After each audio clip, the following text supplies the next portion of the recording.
Governor Bill Haslam is the governor of Tennessee. Now, Tennessee, correct me if I'm wrong, it has never had an income tax. Is that correct? We haven't. I think we're seeing the benefit of that now in terms of we basically had about 8% growth for the last 3 quarters. So while the whole country might be coming back, I would argue we're coming back quicker, and I think tax policy is one of the reasons. And in fact, there are a lot of people. Art Laffer, the Laffer curve. I've known Art for about 25 years. He moved from California to Tennessee, particularly because you don't have a state income tax. He did, and I can name countless individuals and corporations who have done the same thing. So it'd be our argument that the lower we can keep taxes and provide the needed services, then that's really going to help our growth more than anything else we can do. Now, you do have an estate tax. A lot of people complain because, obviously if you don't have an income tax, you have to get revenue from somewhere.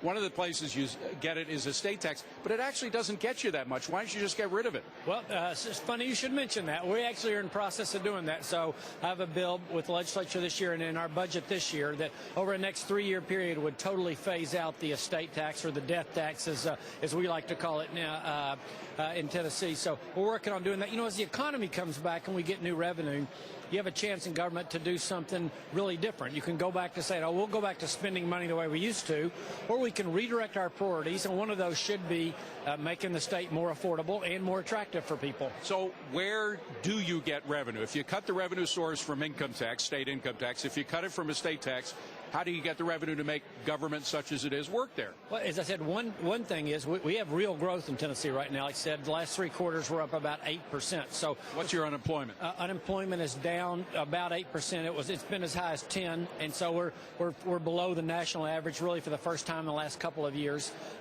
So I think we do 2 things. One, you look for real growth, and then number 2, you say, well, what are those things as government that we're doing that we don't have to do? And then you're making those hard choices, and they're the same ones that, quite frankly, our country's going to have to make if we're going to continue to be the country we've been. Now, you also attract a lot of foreign business to Tennessee as well. Do you have a state corporate tax, and if so, are you thinking of changing that? Well, we don't. We have a franchise and excise tax on businesses, which sounds like a fancy name for a corporate tax. Well, it is. It's not a corporate income tax, but again, it's lower than what you'd find in most states. But we've had great success. Volkswagen located their first North American plant in Tennessee 2 or 3 years ago, and they recently agreed to basically expand production by about 25 or 30%. Our manufacturing sector is growing as rapidly as anything, along with building services, and we think those are 2 good indicators. They're giving me a rap, but I got to ask, are the changes you guys are making at the state level going to affect federal income tax? Well, I mean, we hope that somebody would obviously get that message that shows the states that are growing well, gaining people, gaining businesses and revenue, those are the states with lower taxes. I think there's a great message there. Governor Bill Haslam, great to see you.